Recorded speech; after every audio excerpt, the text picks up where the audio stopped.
최근 자폐인을 주인공으로 한 드라마가 인기를 끌고 있습니다. 30년간 장애인 사역을 하는 교회 예배 모습을 통해 현실적으로 이들을 위한 사역은 어떻게 이루어지고 있는지 취재했습니다.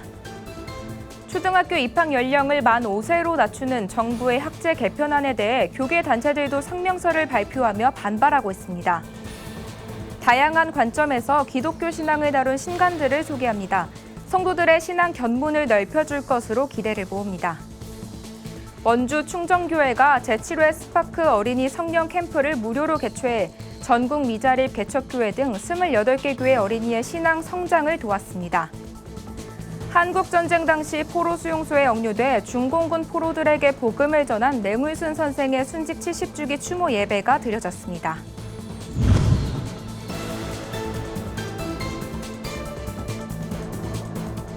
여러분 안녕하십니까? 구티비 뉴스입니다. 최근 자폐 스펙트럼 장애를 소재로 한 드라마가 국민적 관심을 이끌어내며 큰 인기를 얻고 있습니다. 자폐에 대한 오해와 편견을 재미와 함께 속 시원히 보여주고 있다는 점이 사람들로부터 인기를 얻고 있는 요인이지 않을까 싶은데요. 자폐를 가진 이들은 드라마와는 다른 냉혹한 현실을 살아가고 있다며 지적하는 목소리도 나오는 가운데 현실 속 자폐인들을 30년 가까이 섬기며 사역하는 교회가 눈길을 끕니다. 인기 드라마 소재가 된 자폐를 실제 이 교회에선 어떻게 대하고 있을까요? 현장을 정성관 기자가 취재했습니다. 국내 한 케이블 채널에서 인기리에 방영 중인 드라마입니다. 자폐 스펙트럼 장애를 가진 주인공은 사회생활도 변호사로서 누군가를 변호하는 일도 어색해 보이지만 결국 해결사의 모습을 보여줍니다. 드라마를 보면 자폐라는 장애가 사회생활에 큰 문제가 되지 않는 것처럼 비춰지지만 이는 극히 일부이며 실제와는 큰 차이가 있습니다. 서울 은평구의 한 교회는 30년간 장애인 사역을 해오고 있습니다. 장애를 가진 성도들은 자신의 방식대로 찬양하고 율동하지만 누구도 신경 쓰지 않습니다. 이 교회엔 지적장애와 자폐성 장애를 포함한 발달장애인이 장애인 부서의 95% 이상을 차지합니다. 이들은 스스로 예배드리기가 어려워 장애인과 교사의 비율이 거의 1대1로 맞춰져 있습니다. 드라마 주인공처럼 혼자 무언가를 할 수 있는 자폐인이 많지 않다는 얘기입니다.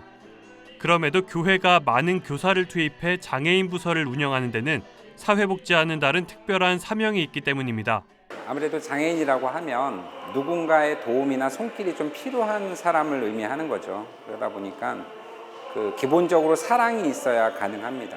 그리고 기관에서 해줄 수 있는 장애인 활동이나 장애인 어떤 복지, 시설 내지는 어떤 사업이라고 하는 거는 어떤 삶에 대한 형식적인 부분이라면 신앙을 가짐으로써 어떤 외형적인 어떤 생활뿐만 아니라 마음으로부터의 자유, 마음으로부터의 해방 그런 거를 좀 찾을 수 있었으면 좋겠습니다. 1993년 3명의 장애 아동과 4명의 교사로 시작해 지금까지 30년 가까운 시간 장애인 학생들을 섬겨온 이 교회는 장애인 부서가 예배를 통해 회복을 경험하게 한다고 설명합니다.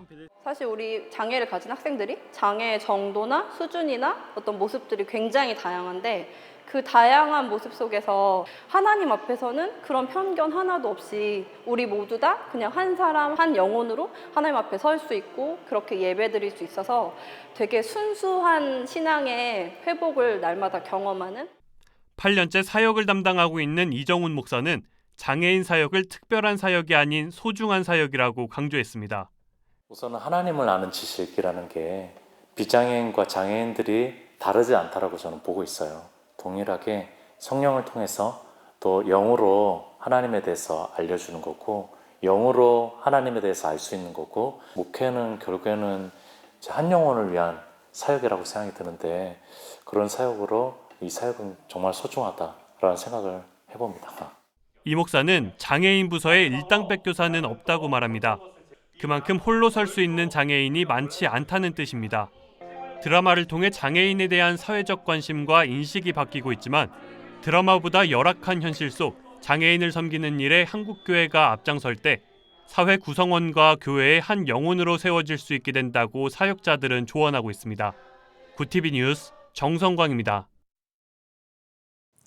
2025년부터 초등학교 입학 연령을 만 6세에서 5세로 낮추는 정부의 학제 개편안에 대해 교육계와 교계단체들의 반발이 이어지고 있습니다. 좋은 교사 운동은 지난 1일 성명을 발표하고 정부의 정책 추진을 장고의 악수를 둔 결정이라고 평가하며 교원단체와의 논의나 의견 수렴 과정도 없이 보고서에 간단하게 언급한 교육부에 유감을 표한다고 전했습니다. 한국기독교교회협의회 교육위원회는 지난 3일 성명서를 통해 윤석열 정부의 졸속적이고 일방적이며 효용성에 의심되는 학제 개편은 철회돼야 한다고 비판했습니다. 무더운 날씨가 주춤하는 사이 다시 돌아온 장마로 외출하기가 쉽지 않습니다. 이런 기간을 활용해 성도들이 신앙의 견문을 넓힐 수 있도록 돕는 신간이 나와 소개해드립니다. 기독교 신앙과 다양한 분야를 접목한 다양한 책을 권현석 기자가 소개합니다.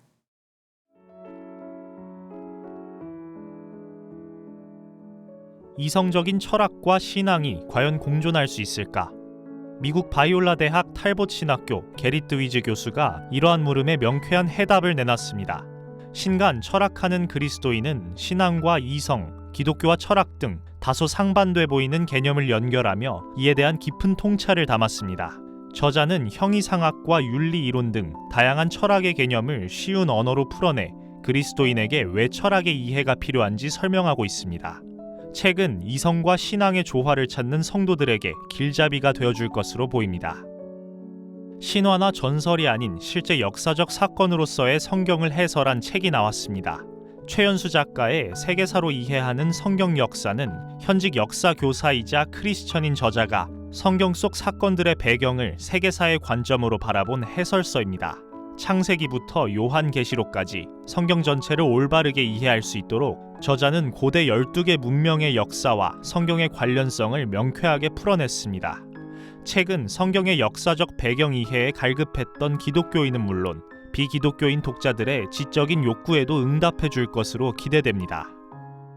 매일의 일터를 살아가는 크리스천들에게 힘이 되어줄 신간이 나왔습니다. 책 일터에서 만나는 하나님 나라는 크리스천 직장인들을 향한 직장사역연구소 원용일 소장의 조언들을 담았습니다. 저자는 신약 성경에 등장하는 하나님 나라의 개념을 설명하며 오늘날을 살아가는 크리스천의 삶에 대해서도 명확한 정의를 내립니다. 책은 우리의 직업이 하나님 나라의 사명으로 삼켜질 때 단순한 직업이 아닌 소명이 된다고 말해줍니다.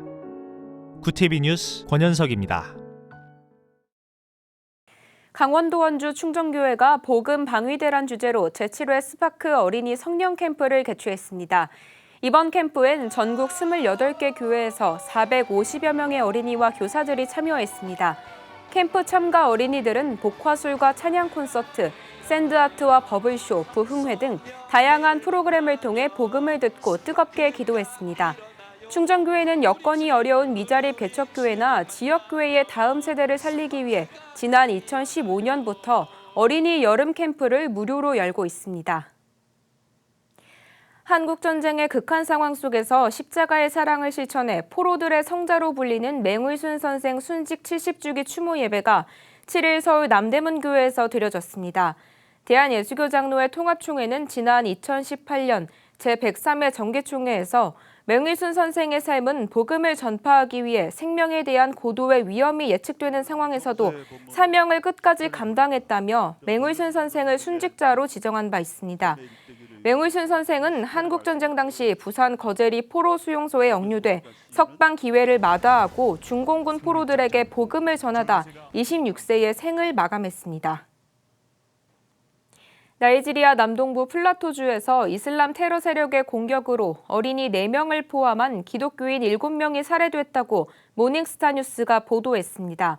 지난달 31일 괴한들은 조스 사우스 카운티에 있는 단다치기 마을을 습격했으며 용의자는 이슬람 극단주의 세력인 풀라니 민병대 소속으로 밝혀졌습니다. 이 마을의 기독교 청년 지도자 르왕 텅웡 씨는 성명을 통해 생후 4개월 된 아기를 포함한 2명이 심한 부상을 입었다고 전했습니다. 한편 풀라니 민병대는 지난달 21일에도 조스 이스트 카운티의 푸사 마을을 습격해 기독교인 5명을 살해한 바 있습니다. 옥내외 방송 광고를 운영하는 한국정광방송협회와 한국생명의 전화가 지난 3일 생명존중 문화 조성과 자살 예방을 위한 업무 협약을 체결했습니다. 이날 협약으로 한국전광방송협회는 자살 예방을 위한 올바른 방송 광고를 만들고 문화 조성을 위한 홍보 지원을 담당하게 됩니다. 한국생명의 전환은 함께 걸으며 생명의 소중함을 전하는 사람 사랑, 생명 사랑, 밤길 걷기 자살 예방 캠페인을 내달 3일부터 18일까지 온 오프라인으로 추진하는 등 자살 예방 캠페인 운영 및 생명 사랑 영상 콘텐츠를 개발하기로 했습니다.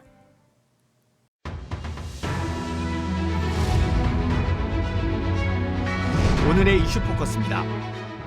윤석열 대통령이 8일 첫 여름 휴가 후 업무에 공식 복귀하면서 대통령실 청사 출근길 문답에 국민 뜻을 세심하게 살피고 늘 초심을 지키면서 국민의 뜻을 잘 받들겠다고 말했습니다.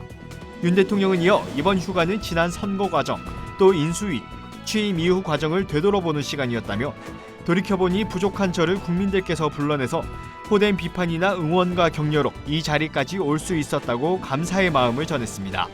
한편 윤 대통령이 휴가 기간인 지난 5일 공개된 한국갤럽 여론조사에서 윤 대통령이 잘하고 있다는 응답은 24%로 출범 후 최저치를 기록했습니다. 박순애 사회부총리 겸 교육부 장관이 8일 사퇴 의사를 표명했습니다. 박 장관은 긴급 기자회견을 열어 많이 부족했다, 학제 개편 등 모든 논란은 제 불찰이다 라고 밝혔습니다. 박 장관의 사퇴는 지난달 5일 윤석열 대통령으로부터 임명장을 받은 이후 34일 만이며 거센 반대 여론에 부딪힌 학제 개편안 발표 열흘 만입니다. 윤 정부 출범 이후 국무위원 사임으로도 첫사례입니다. 박 장관은 지난달 29일 대통령 업무보고에서 초등학교 입학 연령을 만 5세로 1년 낮추는 안을 성급하게 내놓아 거센 반발에 부딪혔고 외국어고 폐지 방안까지 졸속으로 추진한다는 논란을 일으키며 사퇴 요구를 받아왔습니다. 정부가 미국이 주도하는 반도체 공급망 협의체인 치포 예비회의에 참여하겠다는 의사를 미국 측에 전달한 것으로 알려졌습니다. 이달 말이나 다음 달 초 열릴 것으로 예상되는 예비회의에선 치포의 세부 의제나 참여 수준 등을 구체적으로 조율하게 될 전망입니다. 미국이 한국, 일본, 대만에 제안한 치포를 놓고 중국이 사실상 자국 견제를 위한 협의체로 민감하게 반응하는 만큼 일단은 신중하게 접근하고 있습니다. 우리나라는 또 예비회의 등 앞으로 치포 성격을 규정하기 위한 논의 과정으로 특정 국가를 배제하지 않는 방향으로 공급망 협력을 추진해야 한다는 의견을 제시할 것으로 보입니다. 대통령실이 차세대 발사체와 달 착륙선, 달 탐사 로버 기술 개발을 포함한 미래 우주경제 로드맵을 연내 발표할 계획이라고 밝혔습니다. 대통령실 관계자는 우주강국으로 발돋움하기 위해 보다 강력하고 촘촘한 우주개발 전략을 수립, 즉시 실행에 돌입하고자 한다며 이같이 밝혔습니다. 달 착륙선에 대해선 현재 2024년 개발 착수를 목표로 사업을 기획 중이라고 말했습니다. 윤 대통령 대선 공약이기도 했던 항공우주청 설립과 관련해선 여러 전문가와 정부 부처 의견을 들어 설계하고 국민 공감대를 충분히 확보한 뒤에 발표하겠다고 언급했습니다. 앞으로 50억 원이 넘는 해외 가상자산을 불법으로 상속하거나 증여한 경우 부가 제척 기간이 15년이 지나도 세금을 매길 수 있게 됩니다. 8일 기획재정부에 따르면 정부는 해외 거래소나 개인 간 거래 등을 통해 가상자산을 상속 증여받은 경우를 부가 제척 기간 특례 대상에 추가하기로 했습니다. 부가 제척 기간은 국가가 세금의 결정, 경정 결정 및 부가 취소를 할 수 있는 기간으로 이 기간이 지나면 세금을 부과할 수 없게 됩니다.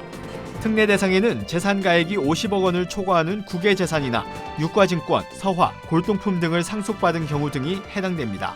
구티비 뉴스 오현근입니다.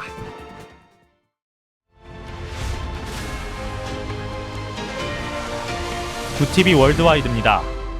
이스라엘과 팔레스타인 무장단체 이슬라믹 지하드가 무력 충돌 사흘 만인 현지 시간 7일 이집트의 휴전 중재안을 수용했습니다.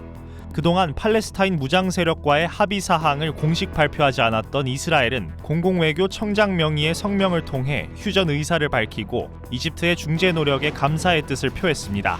하지만 지난 4일간 이어진 이스라엘의 막강한 공세로 가자 지구에선 15명의 아동을 포함해 44명이 목숨을 잃었고 부상자도 300명 이상 발생했습니다.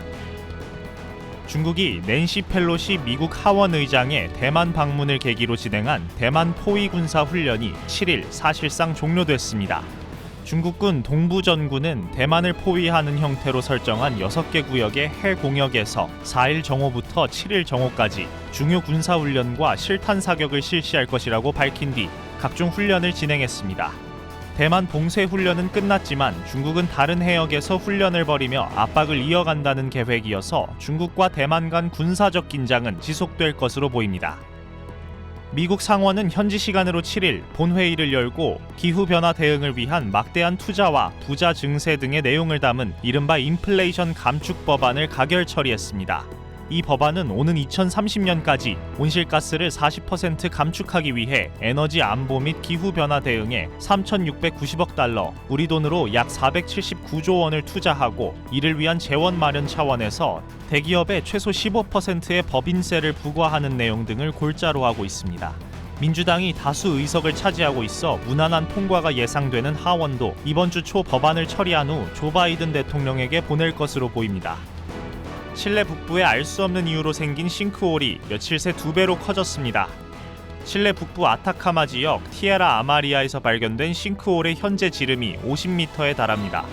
지난달 30일 처음 발견됐을 때의 지름은 25m였습니다. 깊이는 200m로 프랑스 파리의 개선문이 완전히 잠기고 브라질 대형 예수상을 6개 쌓아 올릴 수 있는 크기라고 로이터는 전했습니다. 싱크홀의 원인은 아직 밝혀지지 않았지만 광산조업 과정에서 지반이 불안정해졌을 거란 추측이 나오고 있습니다. 미국 해병대의 247년 역사상 최초로 흑인 사성 장군이 나왔습니다. 미 해병대는 마이클 리 랭글리 중장이 대장으로 승진하면서 첫 흑인 대장을 배출했다고 밝혔습니다.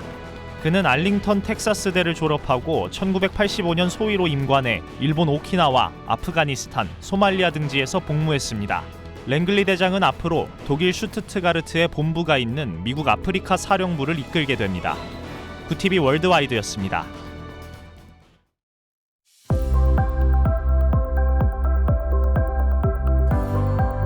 내일은 중부지방에 최대 350mm 이상의 폭우가 쏟아지겠습니다. 반면 남부와 제주 지역은 체감온도가 최대 36도까지 오르는 등 무더위가 전망됩니다.